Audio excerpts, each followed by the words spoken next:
wa asa an takrahu syai'a wa huwa khairul lakum wa asa an tuhibbu syai'a wa syarrul lakum wallahu ya'lamu wa antum la ta'lamun. Boleh jadi kalian membenci sesuatu padahal itu baik buat kalian. Boleh jadi kalian menganggap itu baik padahal buruk buat kalian, kata Allah. Lah dunia itu loh, kalau setiap perbuatan kita cuma mikirin dunia, sampai dunia, rugi kita. Ya, bojo ya suwe-suwe tuwek, ya kan? Omah suwe-suwe rusak. Tinggalkan, kata Nabi SAW, anak Adam itu ketika dia meninggal 3 yang menemani dia, hartanya, keluarganya, dan amalnya. 2 yang pertama itu kemudian meninggalkan dia, yang menemani cuma amalnya. Tentukan di akhirat nanti ada hari pembalasan, ada hari kenikmatan, sehingga ketika panjenengan itu berat, capek, lelah untuk taat kepada Allah, masih ada harapan kelelahan itu nanti Allah akan bayar di yaumil akhir. Atau misalnya lagi kumpul-kumpul ketemu kerja bakti terus buka kelambi, ya kancane panuan. Terus besok lah aku kayak tau gandeng-gandeng ustad tapi panuan, ya gak usah itu. Nah terus kalau ada saudaranya yang melakukan kesalahan, nasihati secara personal, jangan di depan umum. Karena nasihat di depan umum itu pada hakikatnya bukan nasihat kalau menuju orangnya langsung. Maka nasihat di depan umum itu adalah menghinakan saudaranya. Jaga prasangka baik itu, ya. Prasangka baik itu enak, Pak, ya, itu enak, ya. Kalau prasangka baik itu enak ekor, masya Allah, tonggone itu motor, alhamdulillah, tonggo kusut itu motor anyar, ya. Orang pikirannya tonggo ngutang aja mesti, tak enak rasanya kan gitu, ya, itu, ya. Tonggone di rumah sitik usahanya maju tuyul lagi. Gak enak. Bayangkan sholat banyak yang meninggalkan dan kerusakan di mana-mana. Obatnya apa? Obatnya adalah ketika agama Allah ini tegak, ketika syariat Allah itu tegak. Makanya monggo minimal berdoa. Ya Allah, apapun keadaanku hari ini, sekuat apapun dan selemah apapun iman yang kumiliki hari ini, maka ya Allah, izinkan aku kemudian bermohon kepadamu, kiranya kemudian agama Allah ini segera tegak.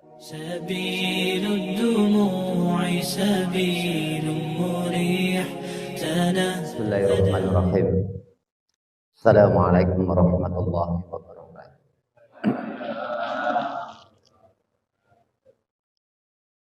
Alhamdulillah, salatu wassalamu ala rasulillah, wala hawla wala quwata illa billah. Pada Bapak Desa, Kepala Desa Wonua, pada Bapak Kepala Desa terpilih Lawilah Pak Mujib, yang juga tetanggaku gitu. Kepada para Pak Haji Subandi juga, pada para tokoh agama, tokoh masyarakat, hadirin semuanya yang dimuliakan oleh Allah Subhanahu wa taala. Yang pertama tentunya marilah sama-sama kita bersyukur kepada Allah. Begitu banyak nikmat yang Allah titipkan pada kita hingga kemudian nikmat itu sampai kepada kita malam hari ini. Nikmat hidup, nikmat iman, nikmat Islam, dan juga kemudian nikmat manggon di Lawila dan Wonua, terkhusus Kecamatan Pura. Ya. Karena kalau saya ngobrol di dunia medsos, ya, kebetulan Facebooker, itu orang Jawa sana, wong Jawa sana itu heran, wis Sulawesi apa Jawa gitu, ya. Selatu-selatune kok ya Jawa, ya. Dan alhamdulillah itu semua kemudian juga kenikmatan buat kita semua. Mudah-mudahan setiap titipan nikmat yang Allah berikan kepada kita bisa pergunakan sebaik mungkin untuk kemudian sama-sama menguatkan keimanan kita, menguatkan ketaatan kita, ya, menguatkan azam kita untuk menjadi hamba Allah yang baik, sehingga kapanpun kemudian Allah panggil kita maka saat-saat itu adalah saat-saat indah, karena kita bertemu dengan zat yang memiliki alam semesta, manusia, dan kehidupan ini, dan kita pun kemudian bisa bertemu dengan kekasihnya Allah Azza wa Jalla. Itulah Nabiullah Muhammad sallallahu alaihi wasallam. Amin ya rabbal alamin. Salawat dan taslim kita kirimkan kepada junjungan kita Nabiullah Muhammad sallallahu alaihi wasallam, manusia yang sengaja dipilih, dijaga, dan dipersiapkan oleh Allah untuk menerima risalah Islam, yang dengan risalah itu Allah Subhanahu wa taala punya kehendak. Yang pertama adalah Allah ingin mengeluarkan manusia zulumati ilan nur, dari suasana kegelapan, tidak jelas mana yang hitam, mana yang putih, tidak jelas mana yang merah, mana yang kuning. Kemudian dengan risalah itu Allah ingin buka menjadi suasana ilan nur, terang benderang, sehingga terjelas betul, kelihatan betul mana yang hak dan mana yang batil, mana yang salah dan mana yang benar, mana jalan hidayah dan mana jalan dilalah, mana jalan yang bisa mengantarkan kepada keridhaan Allah dan mana jalan yang justru akan mengantarkan kepada kemurkaan Allah Subhanahu wa taala. Ayuhal kiram, Bapak sekalian, ya, ikhwan sekalian yang dimuliakan oleh Allah Subhanahu wa taala. Belum cukup sebulan dan ini sudah di akhir-akhir Syawal. Kita ini 1 bulan dilatih oleh Allah dengan perintah puasa. Yang dengan perintah itu yang paling indah sebenarnya ujungnya. Ya, ujungnya. Apa itu? Ya ayyuhalladzina amanu kutiba alaikumussyam kama kutiba alal ladzina min qablikum la'allakum tattaqun. Hai orang-orang yang beriman, diperintahkan, diwajibkan kepada kalian berpuasa sebagaimana Allah memerintahkan kepada kaum sebelum kalian. Agar apa? La'allakum tattaqun. Ya, la'allakum tattaqun. Agar kalian menjadi orang-orang yang bertakwa. Takwa inilah yang paling indah. Makanya pesan Allah Subhanahu wa taala fasad wattazawwad. Ya. Dan berbekallah. Apa yang Allah perintahkan berbekal? Inna khairuz zadit taqwa. Maka sesungguhnya sebaik-baik bekal itu adalah ketakwaan kepada Allah Subhanahu wa ta'ala. Ini yang paling indah. Ya. Artinya Allah tidak khawatir kalau kemudian di akhir Ramadan kita nggak punya baju baru. Allah tidak khawatir. Bahkan Allah tidak marah. Kita tidak dianggap orang yang gagal dalam puasa. Kalau habis puasa rumah kita catnya nggak baru, tapi kita dianggap gagal, celaka oleh Allah ketika pasca Ramadan tidak ada ketakwaan dalam diri kita. Inilah yang kemudian menjadi, dalam satu riwayat dikatakan Rasulullah Shallallahu Alaihi Wasallam naik di atas mimbar. Tangga pertama Rasul mengatakan amin. Tangga kedua Rasul mengatakan amin. Tangga ketiga Rasul mengatakan amin. Ditanya oleh para sahabat, ya Rasulullah, apa yang menyebabkan engkau mengucapkan kata amin? Ada apa gerangan? Sampai 3 kali di setiap anak tangga menuju mimbar. Rasul mengatakan, ketika aku menginjak tangga yang pertama, aku mendengar malaikat Jibril berdoa kepada Allah, ya Allah, sungguh celaka manusia. Orang yang ketika manusia mendapati bulan Ramadan tetapi dia tidak diampuni dosa-dosanya oleh Allah. Aku aminkan itu. Ketika aku naik tangga yang kedua, kata Rasulullah, malaikat Jibril berdoa kepada Allah, celaka manusia. Siapa itu? Adalah manusia yang ketika mendapati ayah bundanya sudah tua renta, tetapi ayah bundanya tidak menjadi asbab itu kemudian anaknya masuk di surganya Allah Subhanahu wa ta'ala. Ya. Yang ketiga, kemudian malaikat Jibril berdoa, celaka manusia adalah manusia yang ketika disebut nama Nabi Muhammad, dia tidak bersolawat kepadanya. Artinya kalau bulan puasa 1 bulan kita digembleng oleh Allah untuk kemudian dididik dengan puasa dan kemudian amalan-amalan, tidak menjadikan kita orang yang bertakwa kelewatan. Pertanyaannya kemudian, apa itu takwa? Kira-kira takwa itu panganan opo? Undi-undi. Ya, takwa itu dalam bahasa Arab adalah berasal dari kata waqo. Waqo itu hati-hati atau menghindari. Ya.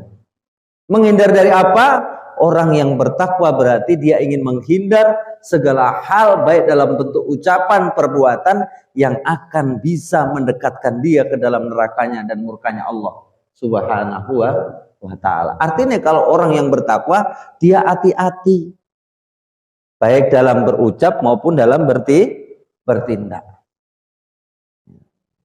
Memang harus hati-hati. Nah, ini sebagai kemudian muhasabah.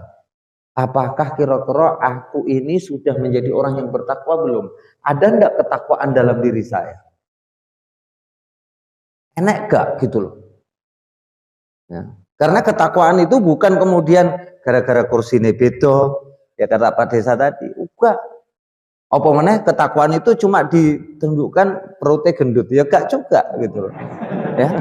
Songkoke anyar, klambine anyar, enggak begitu. Ya. Atau ciri ketakwaan itu terus jadi khotib, sering di mimbar, bukan juga itu. Gitu. Apa misalnya ketakwaan itu terus kemudian biasanya nandur sayur jadi dodol sayur. Ya, enggak juga begitu. Kata Ali bin Abi Thalib radhiyallahu an, ya, beliau menjelaskan kalau ingin menjadi cermin apakah kita ini ada ketakwaan dalam diri kita atau tidak, itu ada 4 hal. Yang pertama apa? Al-khauf min Rabbil Jalil. Dalam diri seseorang muslim ada rasa takut kepada Allah Subhanahu wa ta'ala yang Maha Agung. Ya. Beda wedi maling, Pak. Beda wedi jagal atau penjahat. Kalau wedi penjahat, wedi preman, kita menghindar. Tapi kalau takut kepada Allah, berarti kita harus semakin dekat dengan Allah Subhanahu wa ta'ala. Maksudnya takut kepada Allah berarti takut kalau Allah murka, takut kalau Allah tidak ridho, takut kalau Allah kemudian marah kepada kita di setiap ucapan dan perbuatan kita. Itulah makna takut itu. Ya. Allah kita jadikan sebagai pertimbangan. Mau berkata begini, Allah marah enggak? Ya. Karena kemurkaan manusia tidak seberapa dibandingkan kemurkaan Allah Subhanahu wa ta'ala. Ya. Bayangkan ketika Allah murka, ketika di zamannya Nabi Lut, wong lanang seneng wong lanang, gatuk-gatukan, mainnya parang-parangan. Ya, dikandani ngomel dua blek. Ya. Itu. Diperingati enggak mau. Allah marah. Marahnya Allah apa? Dibalik bumi ini. Apakah mungkin? Mungkin karena Allah yang punya. Dibalik, Pak, ditenggelamkan bumi ini. Coba lihat ketika Nabi Nuh. Masyarakatnya diajak menyembah kepada Allah, taat kepada syariat Allah. Dablek malah. Nabi Nuh bikin perahu, diuyui. Ya, diisingi juga, dinyek, halah wong senewen wi, ya, orang masuk akal gubyuk lu pengajian, mangan opo wi, dinyek, we. Tapi Nabi Nuh yo sabar, yang penting iki perintah Gusti Allah. Tapi tunggu ketika Allah marah saat itu apa yang terjadi? Air Allah turunkan, wah, habis semua, ya. Itu. Kalau Allah marah demikian, bagaimana seorang muslim yang dia yakin Allah itu ada, Allah itu ada, tapi kemudian dia tidak ada rasa takutnya kepada Allah Subhanahu wa ta'ala. Ngeri, Pak. Ya, makanya kalau hari ini lagi marak LGBT, ya malah duta besar Inggris pasang bendera lagi LGBT, seakan-akan itu adalah bentuk dukungan. Itu adalah legal. Ya, naudzubillah tsumma naudzubillah. Kirek wae ra nglakoni ngono kuwi. Ya, kan bener. Sejelek-jeleke kire asu itu. Sing lanang yo goleki sing wedok. Ya raketang rondo, kan begitu. Ora enek wong lanang goleki judo. Kan gitu. Nah ini hewan saja dia tinggalkan itu, kok ini mau dilegalkan? Ya kalau kita bengok-bengok jangan itu haram, itu haram, itu haram. Kita itu sebenarnya ingin agar Allah itu tidak marah dengan negeri ini. Karena kalau Allah sampai marah, ngeri, Pak. Ya, orang delok panjenengan ki pelakunya atau bukan. Karena kata Nabi Shallallahu Alaihi Wasallam, masyarakat itu ibarat penumpang kapal, satu di atas, satu di dek. Kalau yang di dek tadi ingin mendapatkan air, maka dia berteriak, tolong ambilkan saya air, atau dia naik ke dek, naik ke atas. Nah kalau orang di dek tadi pikirannya sumbune pendek, sumbune cepet, daripada aku kesel-kesel munggah, lebih baik aku tak bolongi waiki kapal, lah langsung oleh banyu, kesel-kesel. Tapi ketika orang yang di atas tadi mendiamkan perilaku orang yang di bawah, apa yang terjadi? Kabeh tenggelam, hancur kabeh. Seperti itu. Ini yang pertama kata Ali bin Abi Thalib, ciri orang yang bertakwa al-khauf min rabbil jalil. Dia punya rasa takut kepada Allah Subhanahu wa taala. Yang kedua adalah kata Ali bin Abi Thalib, ciri orang yang bertakwa itu adalah al-a'malu bitanzil. Amalan-amalannya dia sandarkan kepada apa yang Allah turunkan kepadanya. Ya. Jadi ciri orang yang bertakwa itu ketika dia berbuat, ketika dia beramal, dia sandarkan. Ini sepurane kadang-kadang dalam rumah tangga kita, ya lak karo wong liya ki sopane tapi giliran karo bojone bengok-bengok. Ya. Ya. Ini jangan, Pak. Nggih. Kata Nabi SAW, khairukum li ahlihi. Sebaik-baik kalian itu adalah orang yang baik terhadap keluarga kalian. Ya memang bojone sampean kadang-kadang ndablek, ya memang dia dari tulang iga. Terciptanya tulang rusuk, tulang apa iki jenenge iga. Ini kan memang bengkong gitu loh. Ya. Tapi bengkong-bengkong itu tulang iga, dia yang melindungi jantungnya panjenengan. Lelak jantungnya panjenengan ndak ada yang melindungi. Berdetak angel, ya. Oh, gak percaya jajal adoh ning bojone sampean.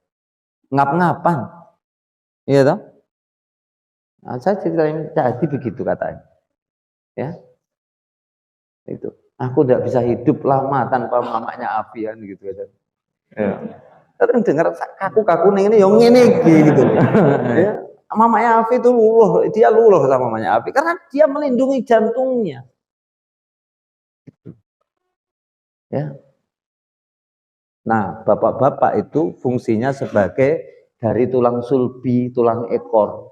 Apa maknanya tulang ekor? Tulang ekor itu, Pak, yang bisa mengaktifkan seluruh organ tubuh. Kalau tulang ekornya cacat, lumpuh kabeh. Makanya lelaki itu adalah dikedepankan kepemimpinan, wong wedok itu dikedepankan ketaatan. Dalam rumah tangga itu seperti itu. Ya.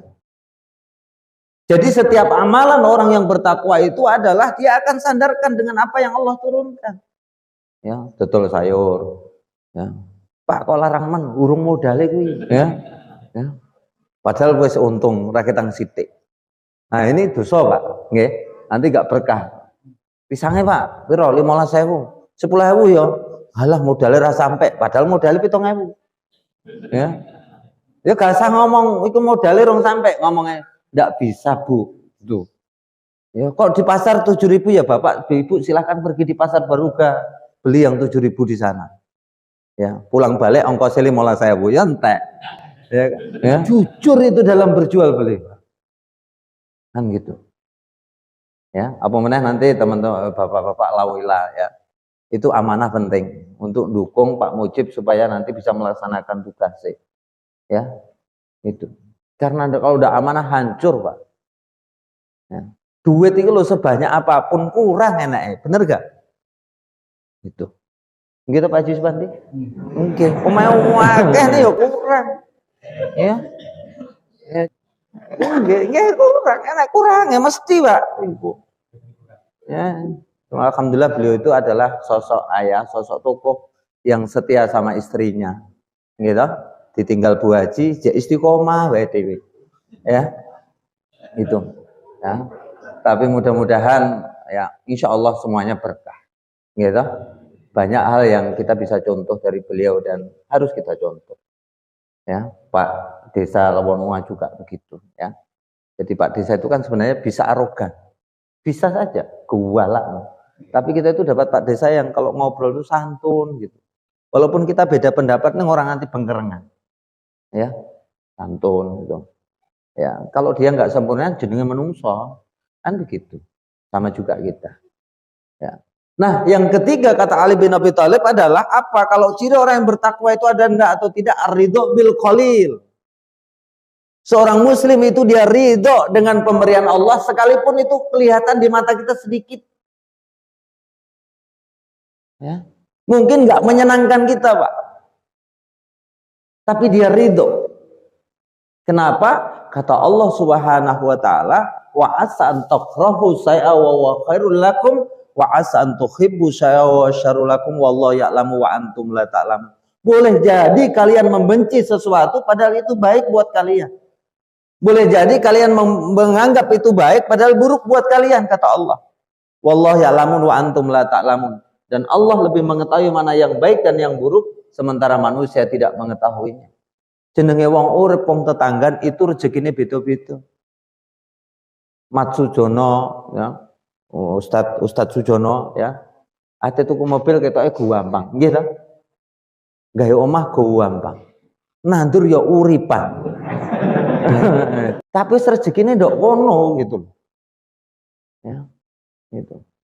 Lah kita ini Mas Solikun itu gak mulai ngono. Ya tapi jangan itu. Allah itu tahu mana yang pas buat kita. Gitu loh. Panjenengan lo didadekke kepala desa kaya lek ngojeb gak ngarah sanggup. Delok laptopnya dikira barang opo iki ya. Opone kon ngetik.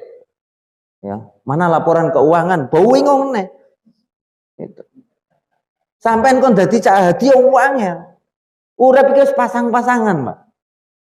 Makanya kalau kita lagi diberikan oleh Allah Subhanahu wa taala yang sedikit, yang harus kita jaga adalah rasa prasangka baik kita kepada Allah Subhanahu wa taala.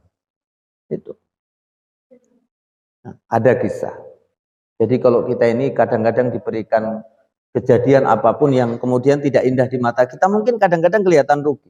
Tapi di balik kerugian yang kita lihat itu, kalau prasangka baik kita kepada Allah kita jaga, Allah yang pertama itu hendak menghindarkan kita dari musibah yang lebih besar.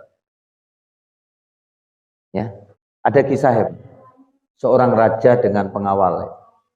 Suatu ketika seorang raja ini melakukan perjalanan, tapi pengawal itu unik.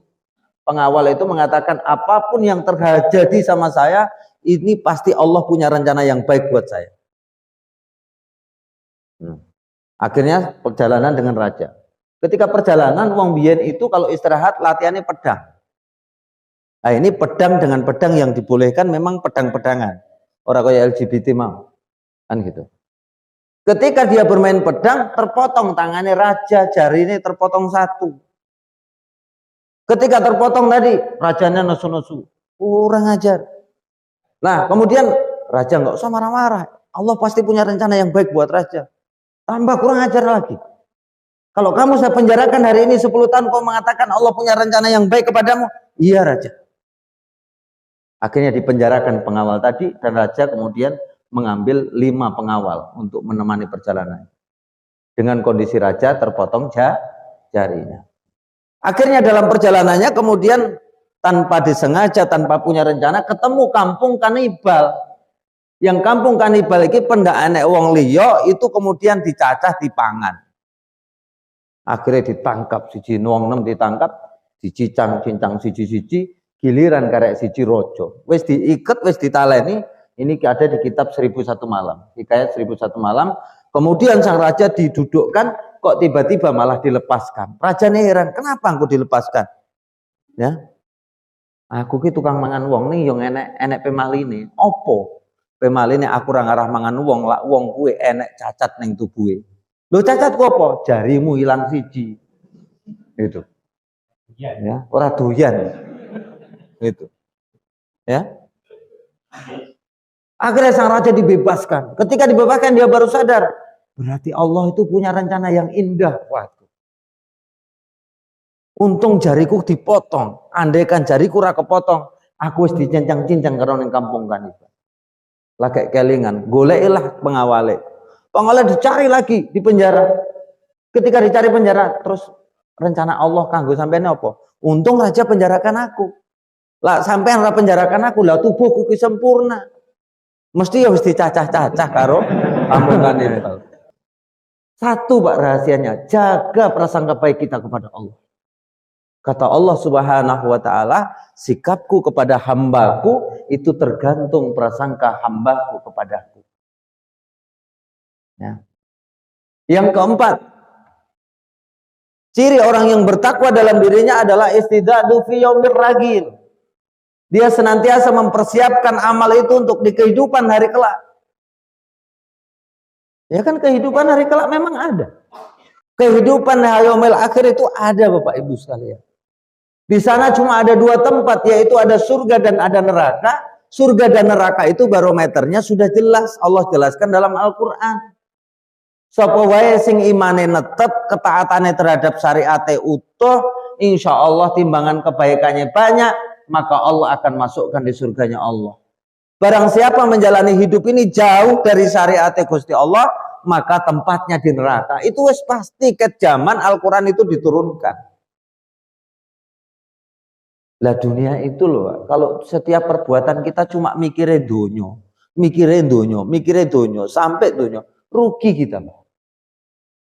Ya, bojo ya suwe-suwe tuwe, ya kan? Omah suwe-suwe rusak, mobil ya juga suwe-suwe rusak, jabatan paling leng ora mundur ya dilengserke. Ya, nggak ada yang abadi hidup ini. Apalagi keinginan ilah dong duwe kaya tenan gak? Ya. Tapi giliran punya, lah biasa gitu. Pas urung di mobil, wah asik lah aku di mobil. Pasti so penterang-pentereng lah. Niatmu penterang-pentereng pengen di mobil ya. Dikeplak malaikat kayak kapok. Tapi giliran wis di mobil pusing juga ketika rusak. Ya. Rugi, Pak. Kalau hidup ini cuma yang kita kejar itu harta, tahta, jabatan. Kita tinggalkan kata Nabi Shallallahu Alaihi Wasallam, anak Adam itu ketika dia meninggal 3 yang menemani dia, hartanya, keluarganya, dan amalnya. 2 yang pertama itu kemudian meninggalkan dia, yang menemani cuma amalnya. Ya. Berarti apa? Kita itu akan tenang dalam hidup ini kalau hal yang kita lakukan itu kita gantungkan di akhirat nanti. Ada hari pembalasan, ada hari kenikmatan, sehingga ketika panjenengan itu berat, capek, lelah untuk taat kepada Allah, masih ada harapan kelelahan itu nanti Allah akan bayar di yaumil akhir. Dunia ini 60 tahun itu panjang enggak? Enggak. Andaikan akhirat itu cuma 5 dino, 7 tahun itu panjang, Mbak. Andaikan akhirat itu cuma 10 tahun, 60 tahun dunia itu panjang. Tapi kata Allah, "Qul mata'ud dunya qalil wal akhiratu khairul liman ittaqa." Katakanlah dunia itu cuma sementara, kemudian di akhirat itu adalah kehidupan kekal. Khalidina fiha, kekal di dalamnya. Kekal itu bukan 100 tahun, kekal bukan 1000 tahun, kekal bukan 1 miliar tahun. Maka sebelum berbuat, ingat hari akhirat. Ya. Dan jangan tukar dunia ini dengan kenikmatan akhirat. Ya, jangan tukar. Itu semakin cinta dengan dunia itu semakin sesek hati ini, sempit tuh repiki. Ya, dunia cukuplah di tangan gitu loh. Ya, di tangan itu ya kan kita yang pegang. Dunia ini kita jadikan laksana kita itu dikasih kuda. Kuda itu bayangkan Pak, kuda itu awak dhewe sing ngendhaleke atau kuda yang ngendhaleke itu kan beda rasanya. Kalau kita dikasih kuda, kemudian kita naiki, terus kita yang kendalikan, lah indah, kedua enak. Tapi lah kuda sing ngendhaleke awak dhewe rasane alah kepintel-pintel, Pak. Sikil ning dhuwur, sikil kepala ning ngisor. Ora mari malah loro kabeh awak. Ya kan? Jadi cukup di tangan saja. Baik. Nah, untuk mendapatkan 4 hal ini, maka tidak bisa saat ini kekuatan individu. Kelolaan panjenengan tetonggonan itu butuh kerjasama, butuh ukhuwah, butuh saling peduli. Wa ta'awanu 'alal birri wa taqwa wa ta'awanu 'alal ismi wal udwan, dan saling mengajaklah dalam ketakwaan. Butuh peduli, butuh jamaah. Kata Kanjeng Nabi Shallallahu Alaihi Wasallam, maka jangan terpisah dengan jamaah. Orang yang terpisah dengan jamaah itu laksana kambing yang terpisah dengan kawannya. Dia akan dimakan serigala. Makanya saran saya, sholat jamaah itu dijaga. Nanti ada hal yang kita dapatkan hikmahnya. Jadi kalau saudara kita sakit, kita tahu, dan lain sebagainya. Nah pertanyaannya, bagaimana agar kemudian ukhuwah dan silaturahmi itu terjaga? Ada resepnya Pak, gangsal. Yang pertama adalah jangan membuka aib saudaranya. Kulolan panjenengan itu menungso Pak, senes malaikat. Jenenge menungso pasti enek klerune, enek salahe, enek kadang dosane, kadang enek berbuat baik. Ojo digedhek-gedhekke lak perbuatan kuwi perbuatan aib. Dalam konteks individu. Kecuali ada syaratnya nanti. Ya. Itu. Kecuali aib itu kemudian berimplikasi kepada pelaku aib orang banyak. Dia melakukan aib, perbuatan dosa, tapi dosa itu menjadi legalisasi orang lain untuk berbuat. Itu justru tidak boleh didiamkan. Ya, itu. Tapi kalau aib itu sifatnya individu, ya cukup dipendam. Misalnya nek tonggo, ujuk-ujuk bengok-bengok, ya nggak usah dilapor mbek tonggo sebelah, tonggokumu bar bengak-bengok, ya nggak usah. Itu. Atau misalnya lagi kumpul-kumpul ketemu kerja bakti terus buka kelambi, ya kancane panuan. Terus besok lapor kayak tau gandeng-gandeng ustad-ustad tapi panuan, ya gak usah gitu. Ya, kata Nabi Shallallahu Alaihi Wasallam, barang siapa menutupi aib saudaranya, maka kemudian Allah akan tutupi aibnya nanti di yaumil akhir. Nah terus kalau ada saudaranya yang melakukan kesalahan, nasihati secara personal, jangan di depan umum. Karena nasihat di depan umum itu pada hakikatnya bukan nasihat kalau menuju orangnya langsung. Maka nasihat di depan umum itu adalah menghinakan saudaranya. Ya, itu. Ya misalnya, tapi insya Allah kalau di Konda nggak ada. Lagi kerja bakti, lagi kerja, terus tiba-tiba kemudian wayai sholat kok kayak cek daud, gitu. Ya, apa gak sholat? Ya nggak usah diumbar di mana-mana. Itu Mas ikun ya, tapi ikun sini kono, ya. Itu ayat sholat cek daud, cek ngaret, cek itre, gak sholat gak perlu ditegur. Panjenengan dek ini kok wayai sholat ketoke kok cek daud apa gak sholat ya?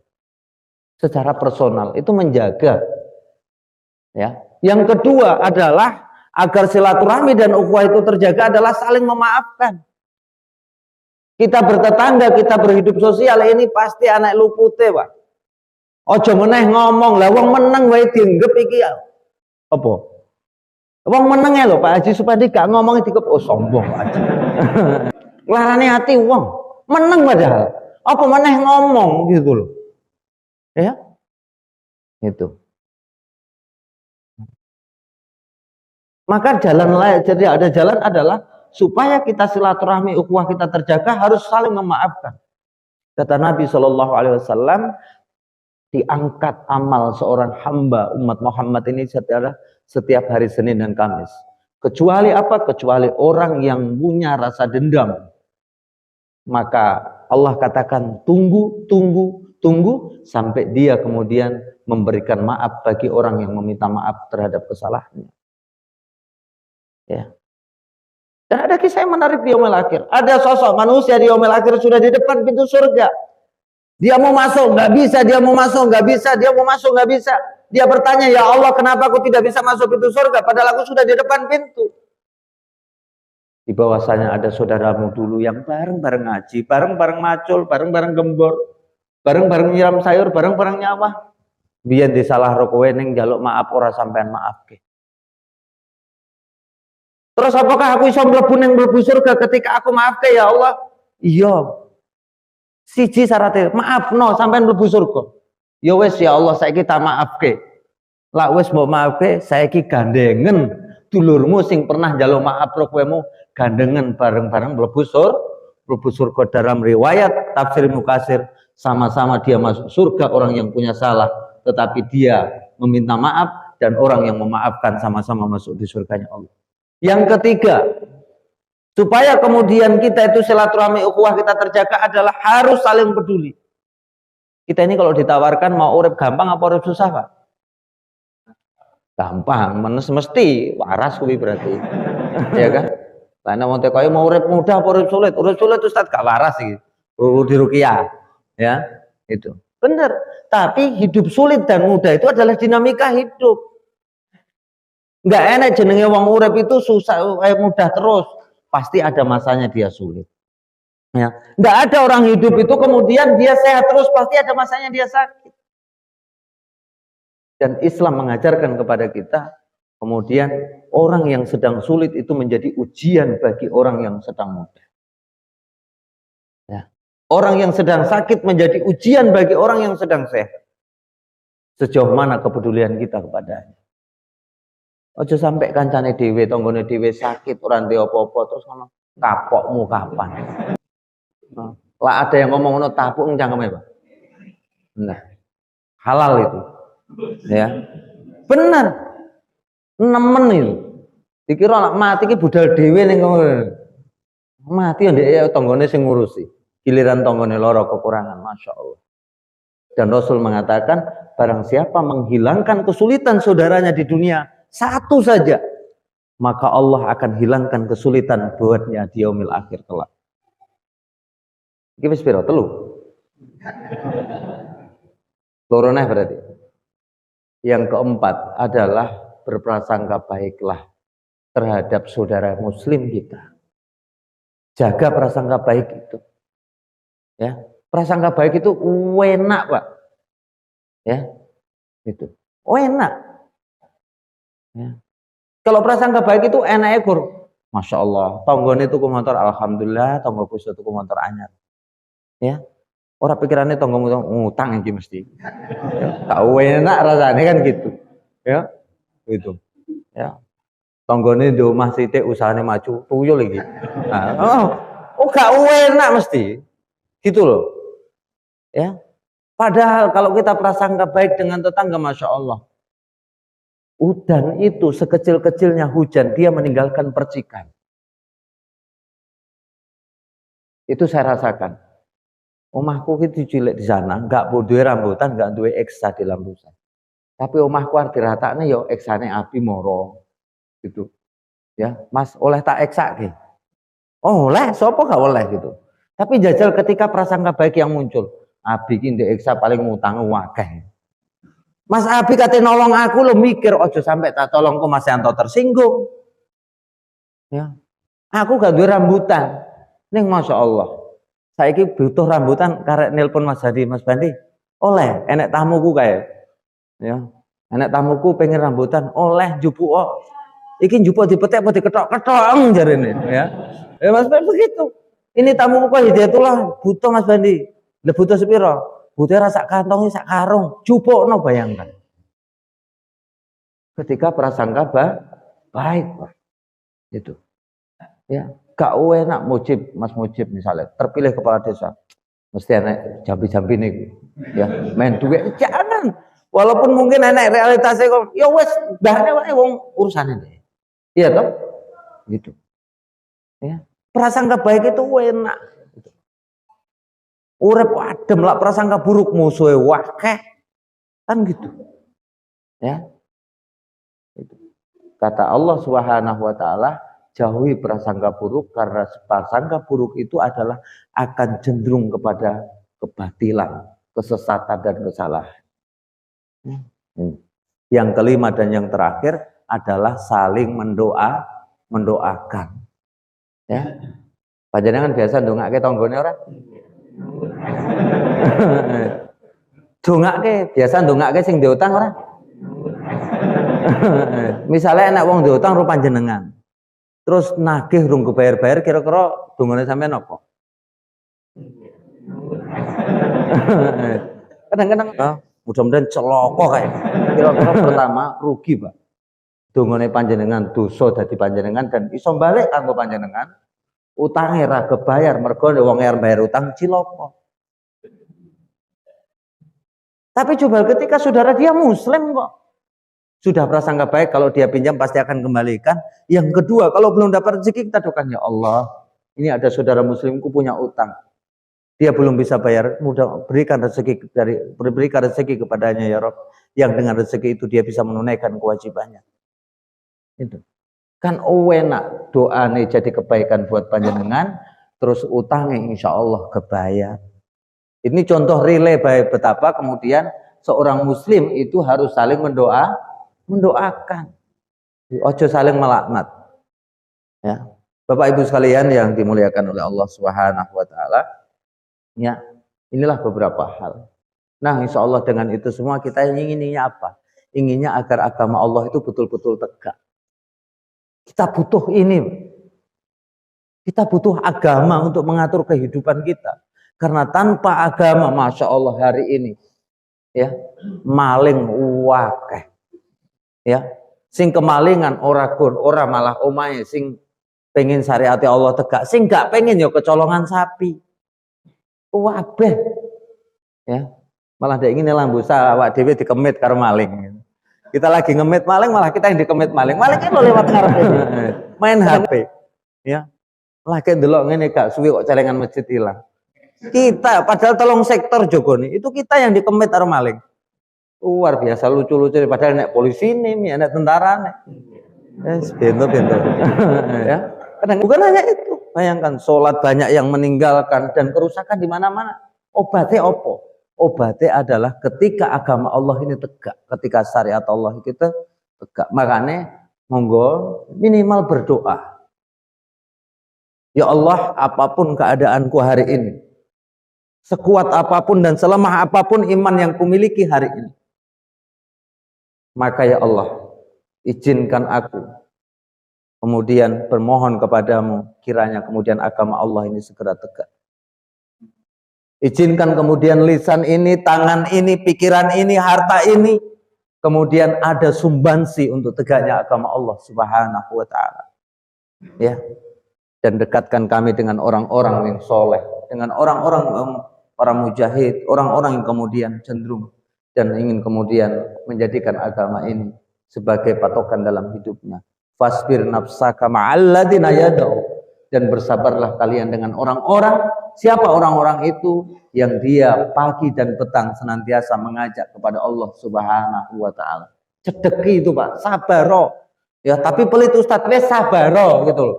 Ya, tapi misuan sabaro lah, tugasnya seperti itu. Panjenengan kon sabar dari Allah. Ya, tapi kira Ustadz sabaro. Insya Allah kuwi jalane, insya Allah kelak kuwi dalane Gusti Allah, insya Allah berkah urip kula lan panjenengan, masyarakat lan bangsa ini. Bapak Ibu sekalian yang dimuliakan Allah, inilah yang bisa Al-Fakir sampaikan. Mudah-mudahan ada manfaatnya. Kalau dari awal sampai akhir ada kata kemudian yang tidak berkenan buat Bapak Ibu sekalian, ada mungkin yang tidak sopan, ya saya mohon maaf yang sebesar-besarnya. Kalau ada benarnya datangnya dari Allah Subhanahu wa ta'ala. Kalau ada kekurangan dan kelemahan semua adalah karena kebodohan saya, dan mudah-mudahan Allah membimbing kita dengan hidayah Allah Subhanahu wa ta'ala. Wa afu minkum. Assalamualaikum warahmatullahi wabarakatuh.